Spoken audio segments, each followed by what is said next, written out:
Chelsea are nah, I'm not going to go that far. But to be fair, it does feel very good, doesn't it? We finally recorded a win after back-to-back losses against Sheffield United, 2-0 at home. And here's my instant reaction. But people, before we get into it, welcome back to the Joey Knight podcast. If you are new around here, at the end of the video, please do me a massive favour and smash that subscribe button if you want to see more content from myself. Also, guys, please smash the like button right now because it helps the channel out more than you could imagine. Let's get into it. Right, so here's the lineup. As you can see on screen now that we started off this match with the most notable absentee being Enzo Fernandez. As far as we know, there wasn't any injury concern or anything like that of Enzo Fernandez, so it was purely a tactical decision. The Sheffield United started off this match pretty well, and by well, I don't mean that they were peppering our goal or anything like that, but I think that they came with the right game plan. They came to Stamford Bridge with the ambition to do exactly what any team, even after today's performance, should probably be looking to do against Chelsea, and that is stay tight,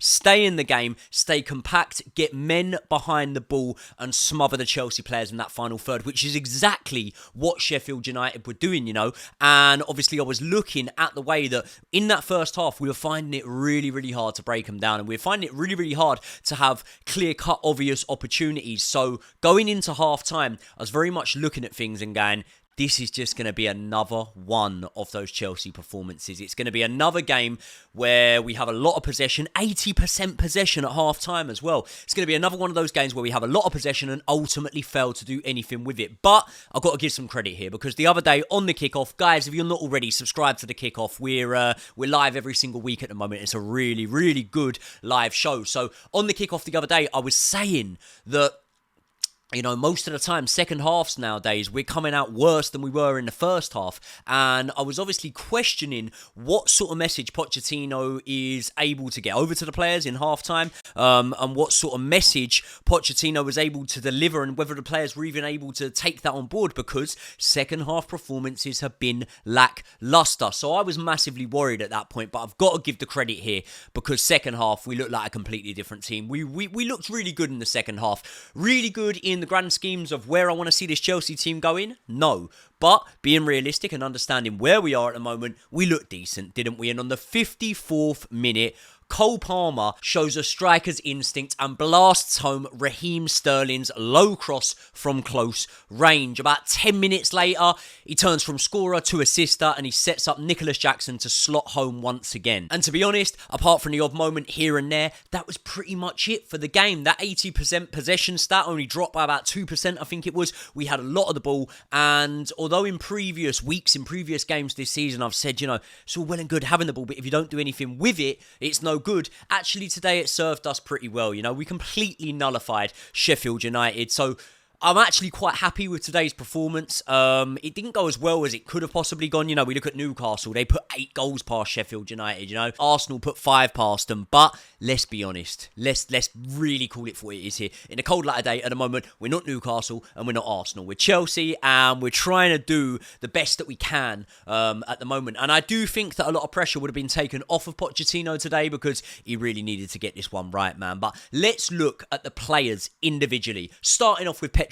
I thought Petrovic had a good game, but we didn't really see much from him and much of his ability. I thought he was good with the ball at his feet, no major mistakes, which seems like a regular occurrence under Robert Sanchez so far this season. And in the one time Petrovic was called into question, he got over to the shot really well. I think it was Sheffield United's only shot on target in the game. So a good performance, a good sort of debut, full debut anyway, because I know he came on as a sub against Everton, but a good full debut from Petrovic. We'll obviously see a lot more of him in the cup against Newcastle, because I can tell you one thing, Newcastle United are not only having one shot on goal at Stamford Bridge. Let's get on to the back line, and to be honest, rather than individualising these players, I don't think there's too much to say about the back line, man. They were sturdy, they did well, no massive individual errors or mistakes, and when called upon, they pretty much did everything I could have asked of them. But again, I sound like I'm saying the same thing. We'll find out more about this backline in the Newcastle game, because ultimately Sheffield United were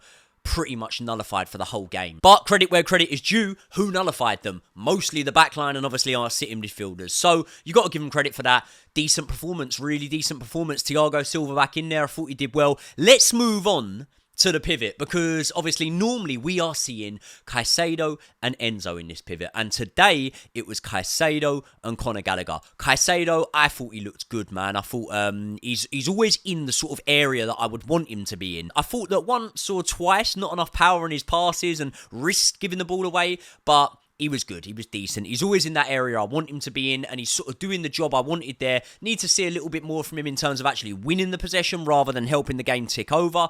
But again, decent from Caicedo. Conor Gallagher is a man that he's not really confined to any area. It's not that he's got a free role, but he's got a lot more freedom to be able to chase the ball rather than staying on specific players or in specific areas. And I actually think Conor Gallagher again had a really good game. I thought much like we've seen for a lot of this season, sometimes his judgment in the challenge can be a little bit late. I know there was a VAR decision where they were seeing whether it was a high foot, whether he caught the player's knee or whatever, but again, it wasn't unnatural, and you know, he sort of had to do that to be able to just get his foot back down to the turf after obviously rising it. And you know, modern day football, I know we're very, very like pinpoint on a lot of things, but he didn't do nothing wrong there. Conor Gallagher, really good player, showed himself to what he always shows himself to be, which is the fittest man on the pitch. He gets everywhere and he does everything. And Conor Gallagher, good game, decent showing. We will touch on the sort of absentee of Enzo Fernandez as we go forward, but let's move on to Cole Palmer. 1 goal, 1 assist,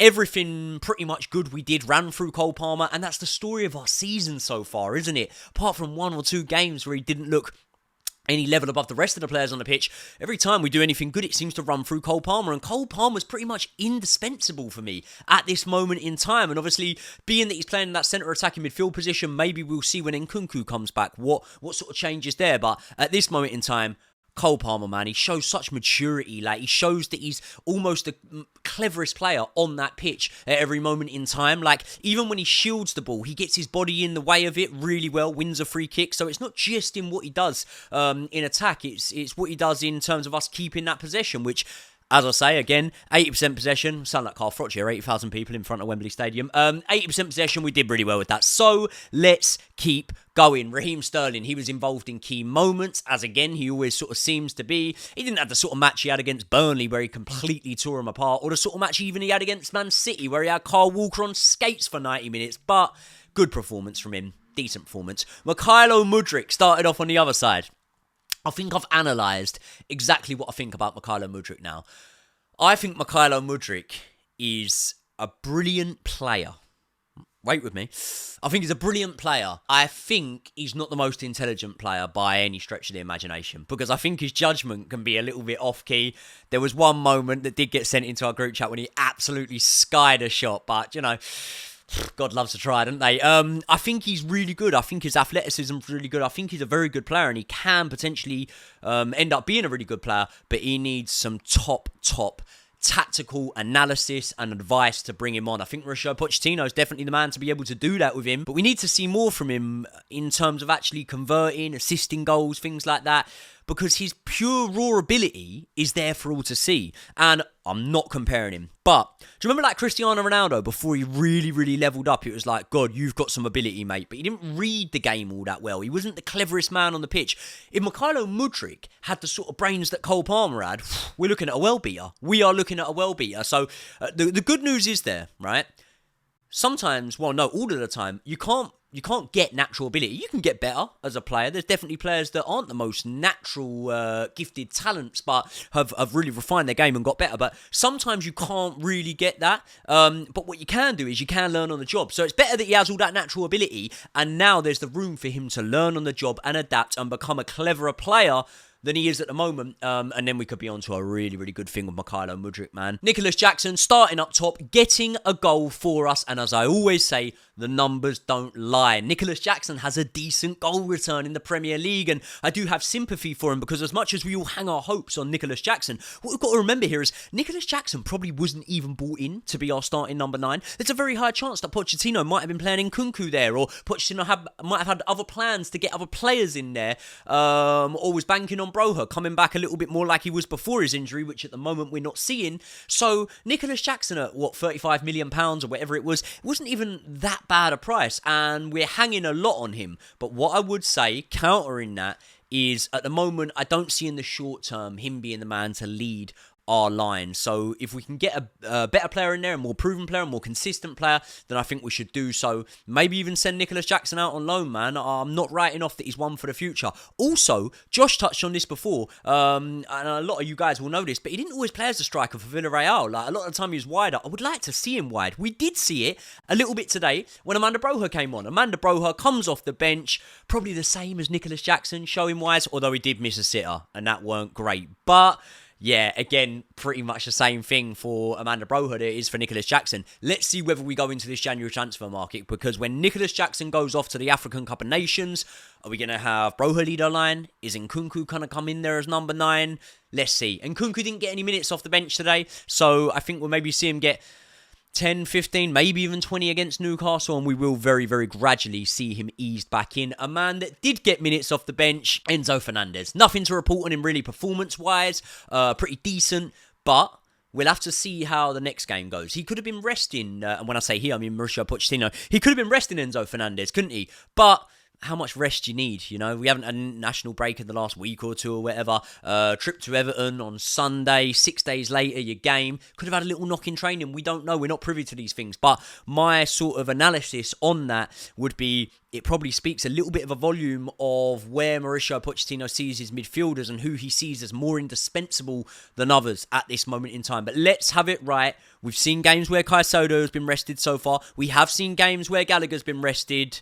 No, we ain't, have we? We haven't seen any games where Gallagher's been rested. Gallagher's his man, he loves Gallagher. But yeah, we've also seen games where Enzo hasn't been a first team starter. So it can happen, and there's a little bit of rotation, and when you have a big squad, albeit an injury crisis going on, you're going to see that. But I would say, if Romeo Lavia is to come in and hit the ground running, and obviously I know we're expecting a lot if we're thinking he's going to do that because he's a young player, but if he does do that, Poch is going to have a decision to make on Enzo Fernandez. But I'm not writing him off, I'm really not. I'm just saying, for me, if I'm reading in between the lines, which everyone on YouTube tries to do to give you another bit of analysis or a different analysis to what you've seen, maybe there's the potential to say Poch maybe sees him as the weakest out of those three, but he didn't do nothing wrong after coming on. As I said, no Nkunku off the bench. If I could give one bit of constructive criticism on this performance, we really need to be starting to score in the first half, because it relieves so much of the pressure. Going in at half-time, I really didn't think we were winning this match. I thought it was going to be a stalemate, 0-0 draw, but obviously, we done well. We went on to win it, but when you don't score in the first half, what you do is you allow the team who, obviously, if you look at lower half of the table teams, like a Sheffield United, like a Nottingham Forest, like a Bournemouth, you allow those teams to be able to do what they do, sit in deep, and wait for the chances to fall to them in the second half, much like Brentford did at Stamford Bridge. So if you get that early goal, sorry, I got told off for burping on a video before, so I'm trying very hard not to do it now.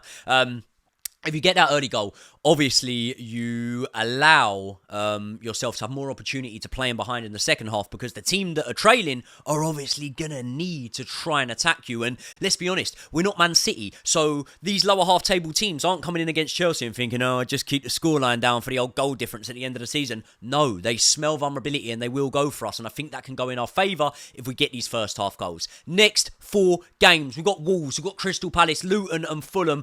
And I'm going to sound brash and I'm going to sound arrogant saying that, but that's got to be 12 points, man. That has got to be 12 points. Like, I really do think so. Wolves is the one in there that I'm like, Fulham, they had scored, what was it? Saying like 14 goals in 3 games before today, but then they've been pumped by Newcastle. So big up Brian on that one. I know you'll have been buzzing about that. His boy Lewis Miley got on the goal sheet as well. Yeah, we should be picking up 12 points from those. We're back in the top 10 for the time being until more matches are played.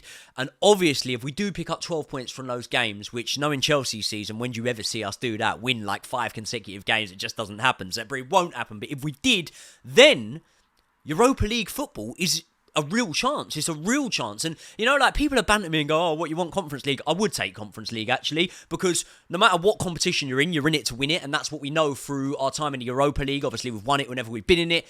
And I would like to pick up the Conference League even this next season, if we can qualify for it. So, bit of a ramble here, but I'm out tonight. It's my dad's birthday, so I'm going out for a drink, and just wanted to get this one out to you guys quickly.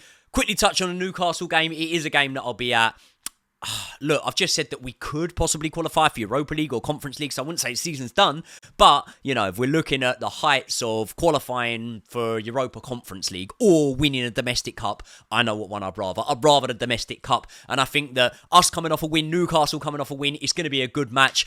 Got a sneaky feeling that Chelsea might get it, you know, but after Newcastle going out the Champions League, I can very much see them prioritising those domestic competitions and putting another good performance at Stamford Bridge. So let's see. I'll be at the match. People, let me know your thoughts on today. Let me know your thoughts on our performance, on Pochettino's managerial performance, and what do you see coming from these next few matches? Have we turned a corner, or is this just what inconsistent teams do? Lose a few, win a few, draw a few.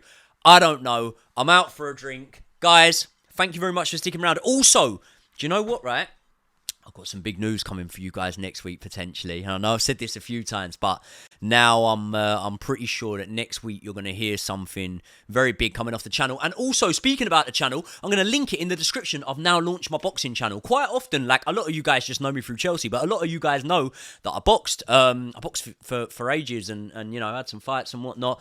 May well be boxing again soon. And I've just released or uploaded, whatever you want to call it, launched my new boxing channel. I'm going to link it in the description. If you're into your boxing, I'm going to be banging out like 2-3 videos on that a week. So please head over there, subscribe to the boxing channel. Me and Brian are going to drop some stuff on there over the next few days. So people, thank you very much. Thank you again for all the support I've been getting. Honestly, I say it time in, time out, but I really do mean it. I really do appreciate all the support you guys give me from the bottom of my heart. It is overwhelming. So thank you very much. Big up yourself. I will see you all in the next one.